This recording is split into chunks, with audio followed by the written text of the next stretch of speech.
Hi friends, welcome back to Jess Travel, the #1 place for traveling millennials. If you'd like some more tips on how to travel more for less, be sure to subscribe and hit the bell so you don't miss anything. Today's video was actually requested by you guys, and we're going to be talking about road tripping during a pandemic, particularly this pandemic. So here we're going to talk about how to get the most out of your road trip despite things not being open, whether you are camping or in a hotel. We're also going to be talking about some essentials to bring and other advice. All right, let's dive right in. If you have that camping trip that you have wanted to take for years, now is the perfect time to take it. But if camping's not your scene and you're more of a hotel kind of person, stay tuned as I have some tips for you too. Now this is more of a road trip tip than a COVID road trip tip, but nonetheless, it's really important to bring your driver's license, your proof of insurance, your car registration, and your medical insurance card. I would even recommend scanning these and having a second copy on a piece of paper with everything, in addition to having it in your wallet, because if your wallet gets stolen or goes missing, you still have all these important documents. Double check that rest stops and other bathrooms are still open.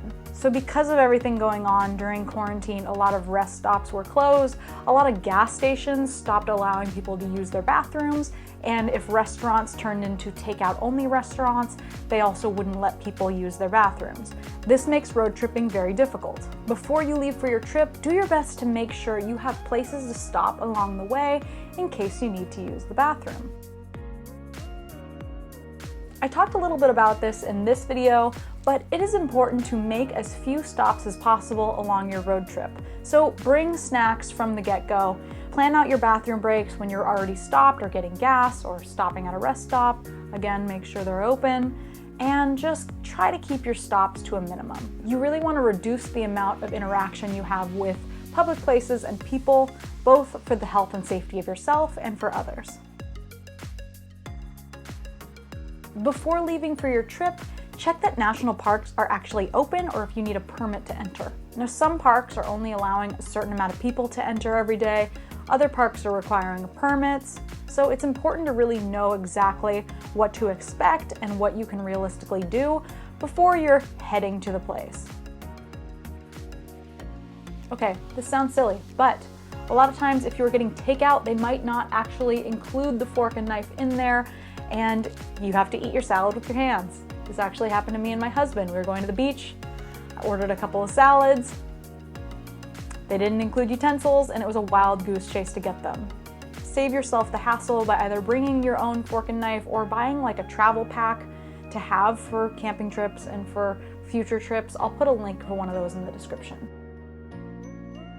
Okay, I'm a little bit of a diva about pillows, but I have found that in hotels, a lot of times they're like too fluffy and big, and then your neck is like this when you're sleeping. It gives me this horrible neck pain, which then turns into a migraine, and it's awful. If you're driving in your car to a location, you probably have the room. You might as well get the extra comfort of bringing the pillow that you like and you use all the time and you know that you will sleep well on, to ensure you that extra comfort while you sleep. When you're getting ready to go on vacation and you have a lot going on and you're finishing up work, sometimes we forget to do things like getting our car serviced before a road trip. Especially during this time, you don't want to be stopping at an auto mechanic that has people coming in and out all the time. It's really not good for your health. On that note, if you're going on a road trip or even just driving in general, I highly recommend having AAA. If you get a flat tire or your battery dies or your car breaks down, then AAA will come and help you and tow your car to a mechanic. And oh my God, it's been so helpful to me. It's not that expensive and it's really worth the peace of mind. I also highly recommend getting a roadside assistance kit like this. I will put a link to one in the description, but it comes with all these essentials you need should your car break down or you get in an accident, such as jumper cables, a flashlight, this like safety vest. What else is in here? Poncho in case it rains and you're stuck in the rain. Some Band-Aids and some antiseptic towels, some zip ties, and an emergency car care guide and maintenance log. And there's other stuff too.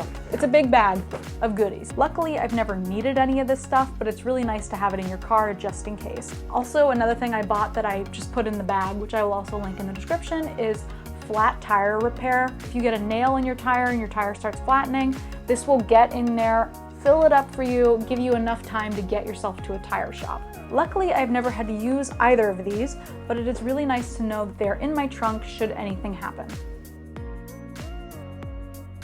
It's also important to bring your own little first aid kit should you have any light medical needs like allergies, or you have a sore throat, or you have a headache. It's good to have allergy meds, aspirin, cough drops, Band-Aids, some little Neosporin, stuff like that will go a long way. Hear me out. Right before the pandemic hit, I don't know what, but something told me to buy mints, and I bought this whole thing of mints, and oh my God, when you've got a mask on all day, especially after lunch, after you eat, it's good to just pop in a mint because you're gonna be smelling your breath the whole time and it's gross. So bring mints on your road trip. You will not regret it. You might be thinking, paper maps are archaic. Well, they kind of are, but if your phone dies or if anything goes wrong, it's good to have a backup of a paper map so that you can get out of where you're going or get to wherever you want to go. Also, you might not have cell reception everywhere, so that's when a paper map really comes in handy. Do not assume that everything is going to be open, because you know what? These are strange times, and maybe the place that you are thinking about visiting is closed permanently. So call ahead and know what you're getting into. Sometimes parks and attractions, things like that operate on a smaller scale don't take cards, so it's really good to have some extra cash on hand. I've also seen some cafes that are not accepting cash anymore, except for cash tips, which is really hard if you're paying by credit card. They don't always have that tip option when you're paying with a credit card, so it's really nice to have cash to be able to tip these people that are working so hard during a pandemic. Check with hotels in advance to see how they're sanitizing the rooms and keeping you safe. Especially if you're dealing with a small hotel rather than a chain, it's important to call them and really ask what they're doing to sanitize each room and keep you safe. If you call them and you get a feeling that they're not really taking it seriously, that's a big red flag. Maybe opt for somewhere else. On that note, I talked about this a little bit in this video, but when you go into a hotel, even if they say they sanitize everything, bring sanitizing wipes or bring hand sanitizer and just sanitize every surface. So I stayed in a hotel in July and I just brought Clorox wipes and I just wiped down everything. I wiped down all the tables, lamp switches, parts of the bathroom that I was going to be touching or the shower that I was going to be touching. I just wiped everything down so that I didn't have to worry about it. Maybe they've cleaned it beforehand, but it's always good to just do it yourself so you know for sure that everything is sanitized.